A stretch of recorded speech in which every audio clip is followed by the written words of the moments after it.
okay. I'm getting jazzy over here. I was listening to In Vogue today. I used to listen to this particular album when it first came out. It's called Funky Divas. It's the one with Giving Him Something He Can Feel. I want to welcome you to another edition of Heart to Heart. My name is Elmira. I am your host. We gather here every Wednesday to have breakthrough conversations. And today, as our guest, she is in the room and will be here shortly as soon as this thing goes in. But yeah, I was singing, but that's been my order for today. Is I've been on that album, and it was a reminder for me to just go back to some of that old music, listen to some albums and stuff like that. How are you today, Whitney? You I am good. I'm good. How are you? fine. What's happening there in your world? Oh, I'm at the office today getting prepared for some clients. Super excited about a lot of things coming up. It's been a beautiful day. Just really enjoying the nice weather. Yeah. Yeah, it's been nice here too in Georgia. I actually went to the park yesterday. I said, let me make it to this new park. They have like water out there. I saw tons of dogs. It was just amazing. It was it was great. It was great. Well, let me ask you first question, because today we're of course speaking about how do we handle our finances, how do we handle our money during those breakups, during those challenging times in life. First of all, why is money such a big issue during this shift? Like, why does money become a central theme, like just a topic in itself? Well, yeah, I mean, money in and of itself, there's a lot of shifts and things and changes that go on. And when you have big life changes, such as a breakup, that impacts a lot to do with your finances. It can impact your credit. It can impact, where your accounts are hosted. It can impact a lot of different things. So especially in a breakup where, there are some complexities that can kind of go along with that. Maybe you all have had some shared funds together. How does that get handled? Especially through a divorce, that's where it can kind of get a little bit messy. I know one of my friends is going through a divorce now. I've been through a divorce, and navigating that. Hey, we've had some of these finances together, or hey, you've got access to this credit card and that. How do we handle that when things aren't going so great and we are splitting up or not communicating as well? That can be a tough road to navigate, and very emotional one as well when you're already going through a breakup, right? Mm-hmm. I know you can account to that a little bit more of kind of the emotional side of what goes on through a breakup. But especially like when we talk about finances, is sometimes you have to have some logical and not just emotional reactions when it comes to finances, because that can end up hurting you in the long run sometimes too, if you're not careful. Let's go back to what you just said about logical reactions versus emotional reactions. Because our first thing, one of the things you said is we've had these combined finances, the credit cards, the this, the home, and it's like, oh my goodness, we got to split. Like, what's going on? Like, no, you can't have it. Yes, I want it. No, you can't have it. It's the fight. It's the fight. Mm-hmm. How do you actually get into a logical space when everything is so emotional? Yeah, I totally get that. It is tough, and part of that is taking some time to decompress, to handle and process your emotions before making big decisions. For me, that was a big thing of like, okay, let's put a pause on this. Sometimes it's seeking some counsel, some other outside support, and some other things like, okay, this situation's going on. this is how I want to handle it because I'm so mad and frustrated, right? But like, is that the right way? Sometimes seeking counsel or support can be really helpful in that time, and really trying to figure out really what is, important, what's a priority right now. Because oftentimes when we get into those emotional pieces of it, we think it's all a priority, like, oh, I've gotta get them off everything and take what's mine, and whose is whose, and get into that debate. But what really is the priority at the moment? And I have a checklist too that I help some people kind of go through where to kind of start when you're going through that breakup. What are those checklist things? What are the things to kind of focus on? Sometimes having some of that and some of those resources are really helpful. But I definitely think the big thing is taking a little bit of those time to process the emotions of the breakup before making decisions would be my biggest answer. Yeah, and I like what you said about processing the emotions and not only being just reliant on yourself, getting some outside help, getting some counsel to assist you with that. Because many times there's stuff we can't see. There's things that I'm not aware of that I might be doing, some behaviors, some trends, some thoughts about, okay, I may have said initially, let's say it's about a house. We're splitting up the house as part of the finances. And I initially said, oh my gosh, he can just have the house because I don't want nothing to do with it. It's got the memories and but then after some reflection and counsel, I realized, wait a minute, I have as much ownership or part to a piece to this house as anybody else. Why was I initially just reacting out of emotion saying, oh, I don't want it. I don't want it. Yeah, I see that a lot when I work, especially with women. I do feel like they kind of are taking advantage a lot of that because, it may have been so traumatic for them. They're like, I just want to separate ties and not even have to look at it, not even have to communicate, not have to focus on that because I just want to go live my life now. Like, I'm done with that. I want to move on. But a lot of women don't understand their value and their worth in a lot of those things. I had one woman I was working with. It was like her dad's company that they kind of took over together as a married couple. And of course, the husband was more into the business than she was. And so, he was like, well, I'm just going to take over the business and you can, be on your own. But a lot of that was her family's business. And a lot of that was residual customers, that her parents brought in that brought residual income for her and her children. And so, when I was talking with her, I kind of counseled her, like, you have entitled rights to a lot of that and even some of the residual income that can come from that. If you just kind of write that off and give it to him and then he gets all of that, like, how does that impact your kids and their future? Yeah. How does that impact your financial situation and stability to take care of the kids? Like, it seems so much easier just in the height of the moment and those emotions to just, break off on some of those things. But you also have to have a little bit of fight for what your worth is and what you're entitled to as well, because that can be a big impact on the rest of your life, not just in that moment. Yeah, that's what I'm thinking about now is like long term. Because in the moment, it can be like, let's just split. Let me just give this up, give it to her, give it to him. I don't want to see a piece of this money, a piece of this car, a piece of this annuity, whatever it is. Let me just give it up.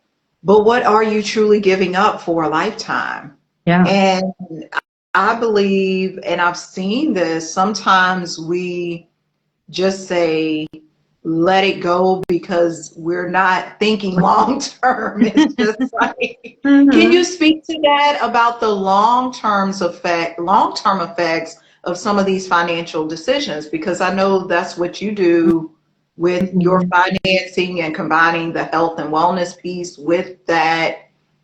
What's the long-term implications? So it's very situational to each individual person. But a lot of times, what I suggest doing is really sitting down and listing out really all of the assets that are in there, all of the debts, that are kind of in that situation, to be able to have a clear picture of where really everything sits. In a lot of relationships, it's typically like one person is the main person managing the finances. So they're a little bit more knowledgeable about what's going on with the finances, what does everything look like. And it could be the man or the woman. It's different in every relationship. And that's why I encourage a lot of couples to sit down once a month or at least quarterly and discuss their finances, where they are, where their goals are, so that they're growing on that path together and they're both aware of what's going on. So if there was a breakup too, like, you are more aware of where the situation is. But when you're talking about more long term and planning that, I definitely think it's important that you have your own personal assets built up. So no matter what happens in a situation, I've also seen with some people, they've been married for years and fully in love, and one of them passes away. And in Kentucky, where I'm originally from, it's like one of the only states that does this. Your spouse is only entitled to a quarter of what happens if they don't have a will. So if someone were to pass away, in Kentucky specifically, all of their assets, if they don't have a will, it goes to their children first. And then, yeah, and then it goes to their parents if they're still alive. What? And then, yes. And then a portion of it goes to their spouse. So really it gets split up in so many ways. And, there's a lot of strained relationships and crazy things, that are going on. I have a friend who recently lost her significant other, and, he was estranged with his mother. And now she's like, all of a sudden, he's dead. I want to come get everything I can out of him. I want his car. I want his, I'm entitled to part of his house and all of it. You get those people coming out of the woodwork that want to take when they haven't been a part of that person's life and been a part of that. And, a friend lives in that house, so it's like, whoa, what happened? So luckily, they knew his passing was coming, so they were able to prepare and put in some strongholds and stuff to keep her safe. But I have seen other situations where a person has lost a loved one, and now they're having to go through probate and go through court and fight about it. And I've heard multiple lawyers say they've, expensed $50,000 of lawyer fees to fight for $10,000-$15,000, because sometimes people get in the heat of the moment, they just want to fight it out over something. You're spending more money to fight for something that's not there. So it's important to know your situation, where you are, making sure you have some of those strongholds set up, like a living will, making sure that you do have some assets that are personally yours, especially life insurance. That is a great way. There's some vehicles where you can kind of store some cash value in that as well, to be able to utilize that money if needed.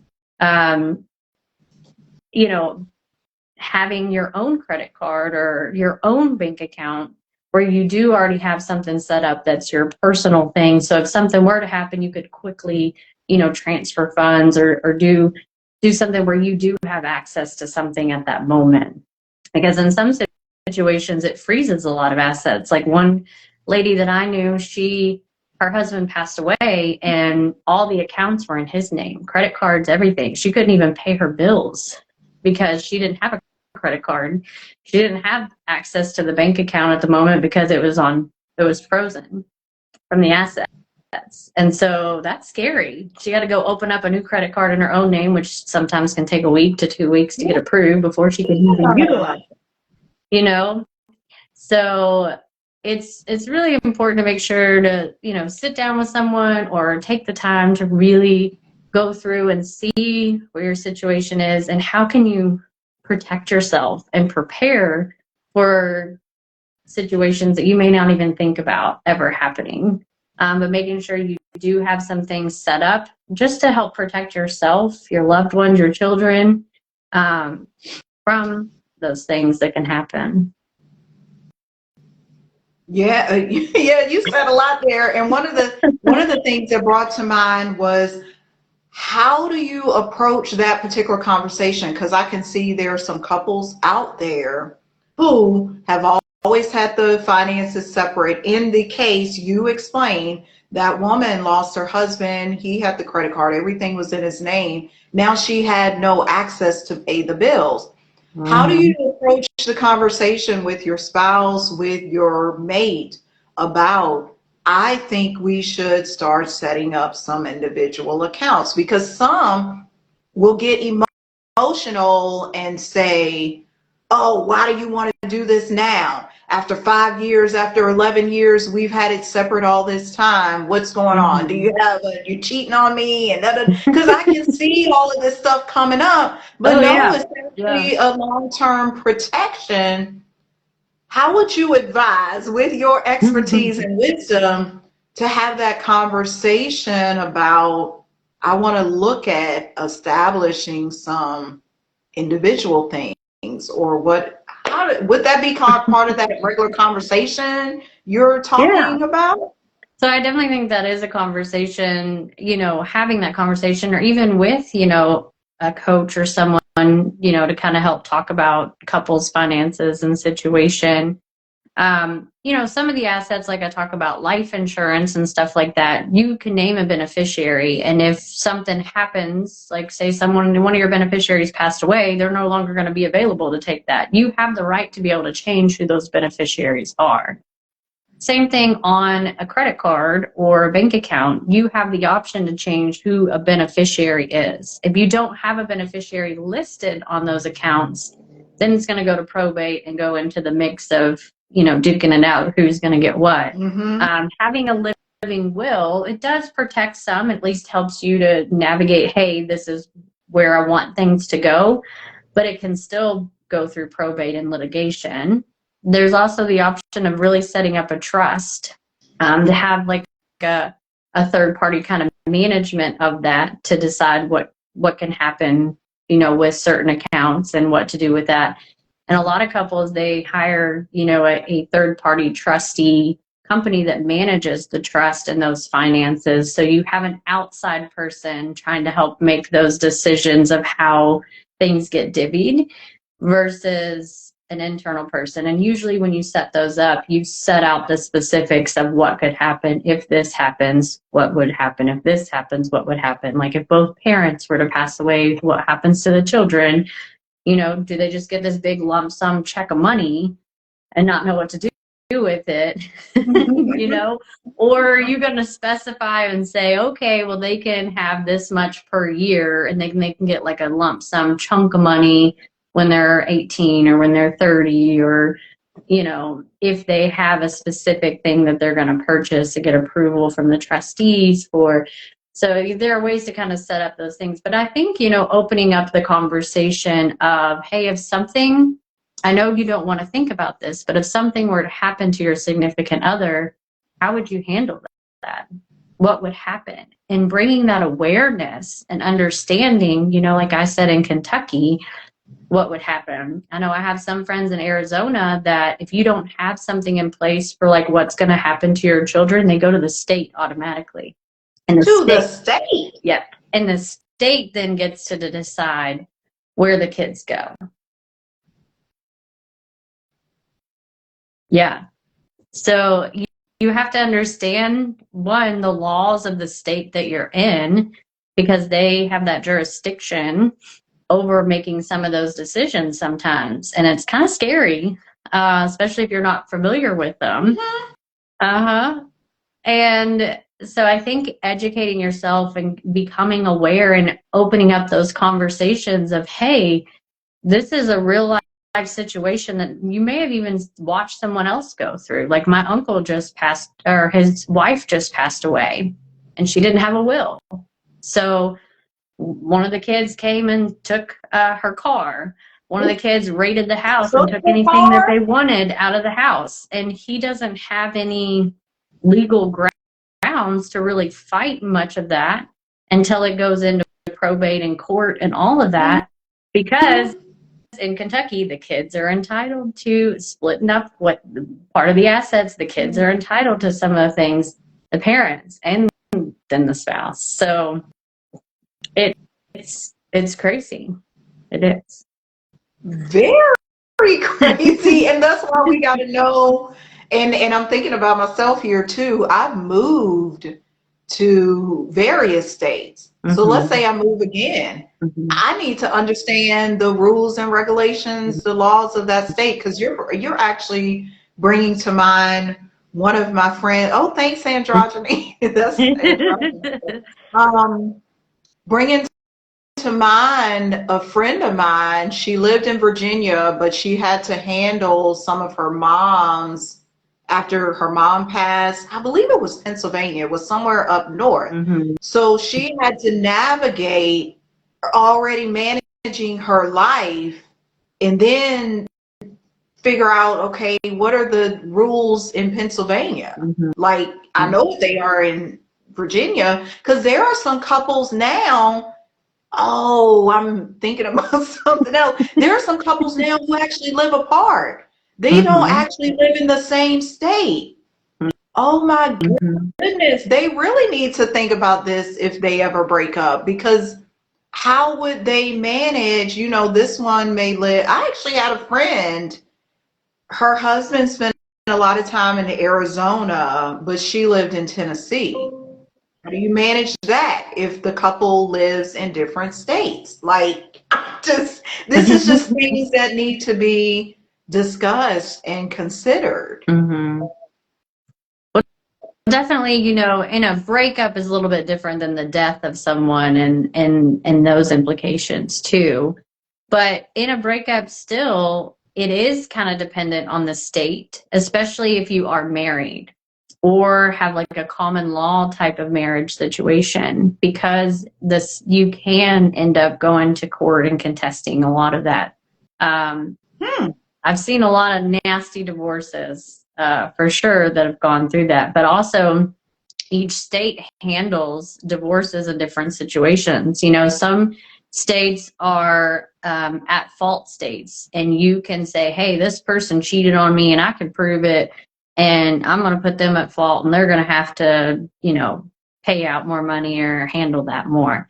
Most of the time they don't always do with like just like that situation. Like I know in Indiana, I was researching it recently, and there has to be specific grounds, like they had to have committed a felony, or they had to have been like mentally incapacitated, like mentally insane, or, you know, some specific grounds for you really to fight it in that sense. Most of the other states are kind of a no fault state, where they're not saying, you know, the judge isn't going to be like, okay, it was your fault the breakup happened, or your fault the breakup happened, you know. It's going to say, okay, it's no one's fault. This is just a breakup. How can we, you know, work amicably to split things? And a lot of people end up having to go through a mediation because they can't come to terms on their own, or even having to go to court to really, you know, make it happen. I got a friend right now who's been going through a divorce for months, and it's all over the house. Who's going to get the house? How are they going to split the house? And they both, you know, want the house for the kids and, you know, whatnot. So, you know, eventually in mediation, it's either going to come to, well, either you all decide who's going to get the house, who's going to pay the other person out, or you're going to have to sell the house, take that money, and then find your own place. And the judge may end up being the one that gets to decide it if they can't come up with a solution. You just made me think about something, because when it comes to finances in a relationship, a couple, divorce, what have you, everything was one. And so what ends up happening, there's a fight. This is the first time I even considered it. There's a fight because we're trying to split a baby. Like literally, this was happening. Like, how do you split a baby? How do you split a house? How do you really split a car? You can only split it with, you said, considering assets, who actually lives. Maybe we sell it, then we split the assets. Maybe you say, if we're speaking of custody, maybe you say, okay, you spend the summers with the child and I have the child. Why do we forget in this emotional time that what we're actually splitting is one thing? When we rationally think about it, you can't split it. I'm like, this is like mind blowing to me. Like, Yes, because when we are in the emotions of a breakup and in that emotional thinking, we oftentimes, what I say, flip our lid. I don't know if you've ever heard that term before, but many times, yeah. how your brain works in the limbic system, and up here in the front part of your brain, that's like your executive functioning, and that's kind of more your logical thinking, like how to pay the bills, how to make concrete decisions about things. Do you have the capacity to do that, right? When you start going back to the limbic and more the emotional side of the brain, when we go through major life changes, emotional breakups, things that go on, what I call is we flip the lid. So we open up and we just completely lose that executive functioning skills, and we are being managed from our fight and flight system. So we are on that survival mode of like, I got to do what I got to do to fight for myself. And we get into that emotional piece of that. And when we let this part of our brain drive the bus, it leads to a lot of disease in our body, because that stress causes a lot of problems. It leads to a lot of poor decision making. It leads to screaming and yelling and overreactions that maybe you say things you didn't really mean to say when we kind of do that. And so there are a lot of ways to help to re-regulate yourself and get back into that center so that you can use more of that executive functioning. And a lot of times it's hard to do it on your own unless you have learned these techniques and utilize them routinely and know how to get back into that calm state. It is a hard thing to do, and it takes some time to be able to do that. Have you helped some clients through that to navigate that space? Because I know what are you technically, a nurse practitioner, or what's your official? So I call myself a holistic wellness practitioner. Yes, Yeah. I am a nurse practitioner by trade, but I also am a master Reiki practitioner and done some hypnosis training and some other things.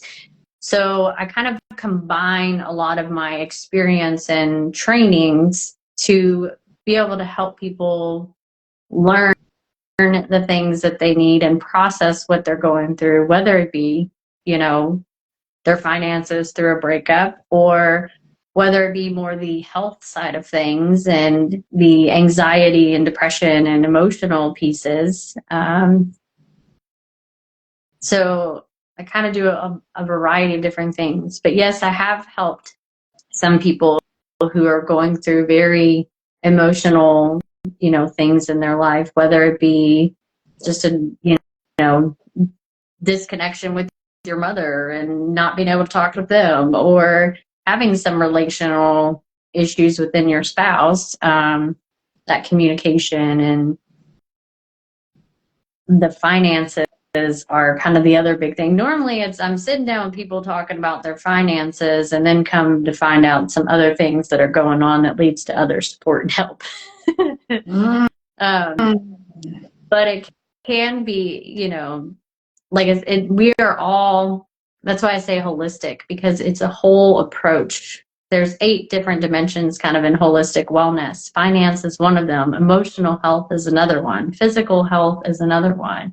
Your intellectual, health, your occupation, your spirituality. There's a lot of different layers and connections within us. And honestly, in our medical society and in a lot of things in society, we try to compartmentalize those and separate them.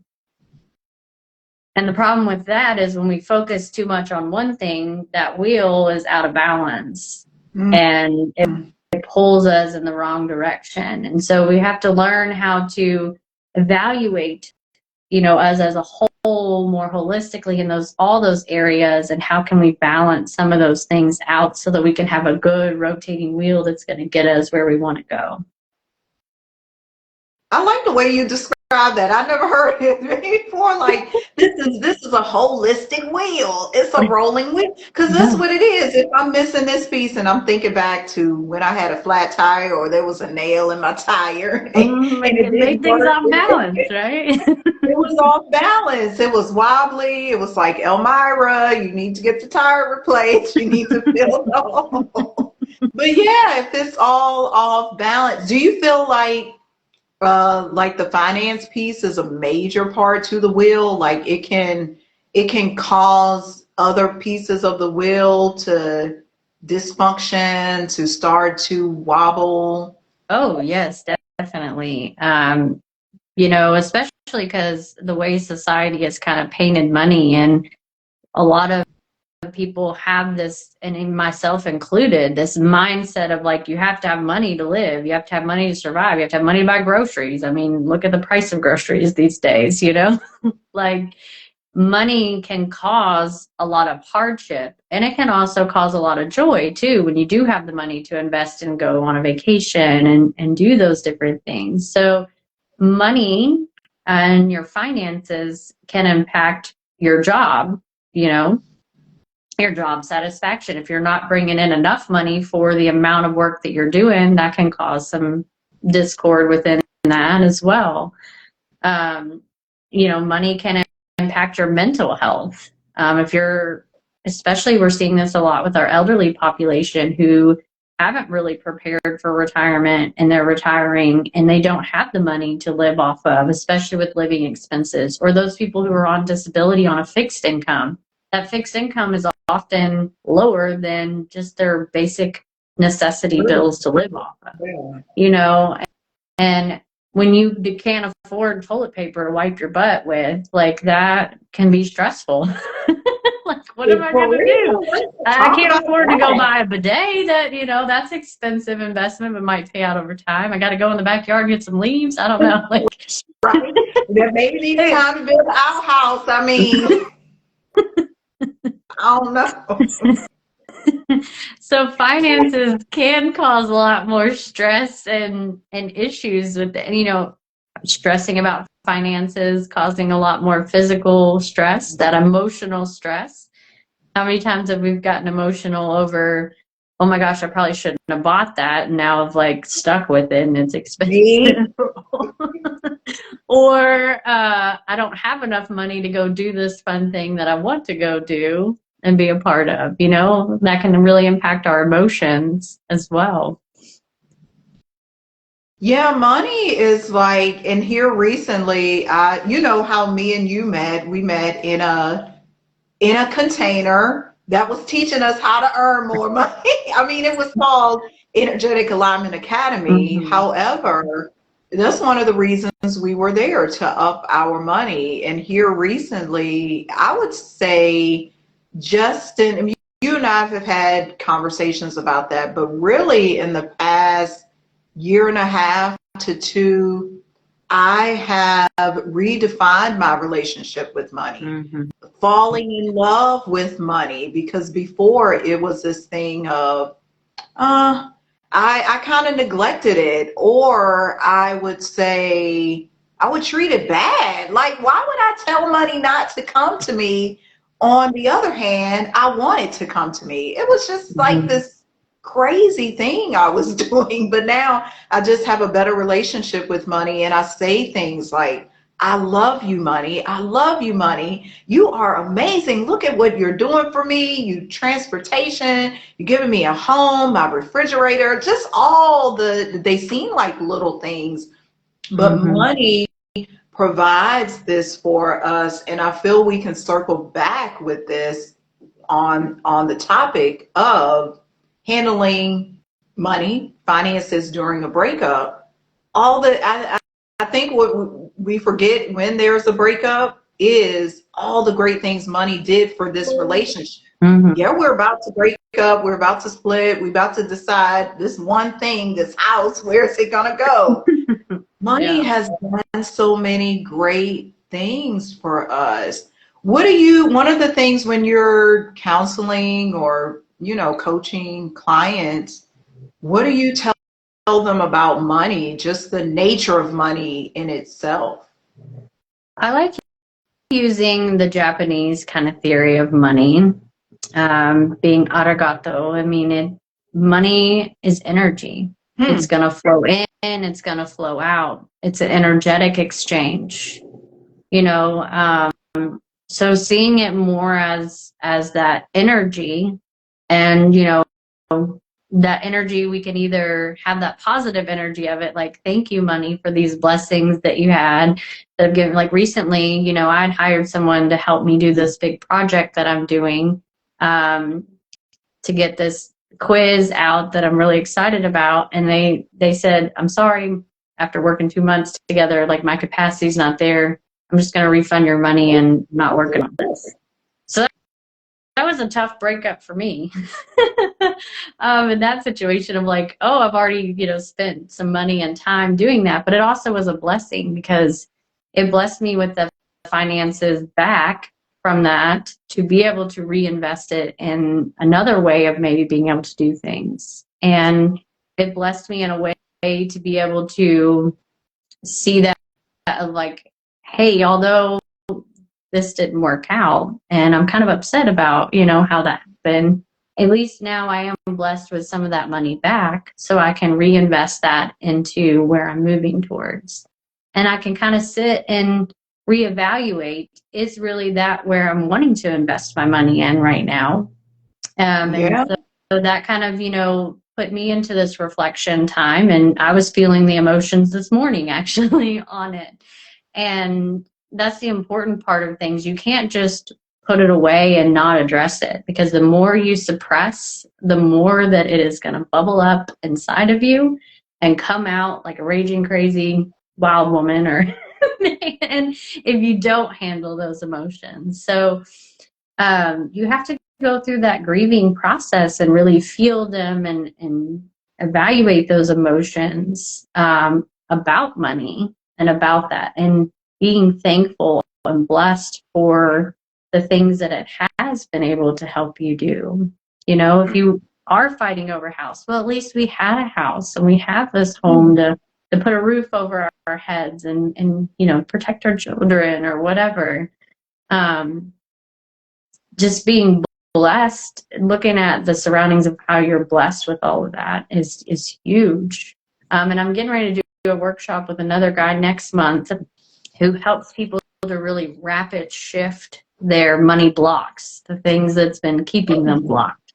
And I enjoy also helping people to tap into their future version of themselves, with abundance. What does that feel like? Because a lot of us are in that scarcity mindset. We're seeing it on the news and feeling that, and that keeps us in that mindset. So we have to actively practice those blessings, like you were saying, of being grateful for that and expand our vision of possibilities instead of the impossible. Expand the vision of possibilities. Yes. Because Mm-hmm. it's so many possibilities. And I believe some of us forget during a breakup, there are more than two options. Like as we're sitting at the table with the lawyers and all the things that's going on, we think, oh, either you get that or you get that. No, what if, what you just said, what if it could be this way? Reimagine. We talked about this on Monday in the mastermind I host, but it's just reimagining is what you were saying. Like it could be different. Why does it have to be this way? Everybody else's divorce was this way, or everybody else's breakup this way, but does mine? No. It depends on which energy wavelength you're attaching to. That energetic exchange again. When you're focusing on the negative energy of it, you're attracting more of that negative energy too. It's the whole yin and yang. When you're, focusing more on that positive, you start pulling and attracting more of that positive energy. Yeah. Well, as we wrap up, Whitney, give us some information about the upcoming workshop you said with the other professional, and maybe how can people contact you to get this assistance? Because I know you help single people, you help couples, you're helping everybody. So Yes. So this workshop is coming up. It's going to be on April 20th on a okay. Tuesday evening at 7 p.m. Eastern Time. Mhm. You can find, I'll put in my link tree here in the chat as well. You can find all of my workshops and connections and stuff on there. The best. It's Linktree Wooded Lake Wellness. So you can book a call. There's a financial clarity call if you're wanting to kind of just talk about your finances and start that conversation. There is that workshop, like I said, you can go ahead and register for that and get all the exciting updates that are going on, all the freebies that are going to go along with that to help you shift your money mindset. Those are the two main ways I would say, but just checking out that link tree. There's a lot of other resources and things on there as well for wellness and finances. So that would probably be the best way to connect. Awesome, awesome. I appreciate you, Whitney. You all heard it right here on Heart to Heart. Reach out to Whitney. Linktree is linktree.com. Wooded Lake Wellness. You can book a consultation. You can see all of the phenomenal services that she offers for you. You can see the April 20th event coming up, that workshop with the guy who helps you rapid shift your money block. Go there, check it out. This has been phenomenal. Thank you, thank you, thank you, thank you, thank you. And until next time, everybody, we will see you then. Yeah. Okay. Thank you for having me, Elmira. Yeah, you're so welcome.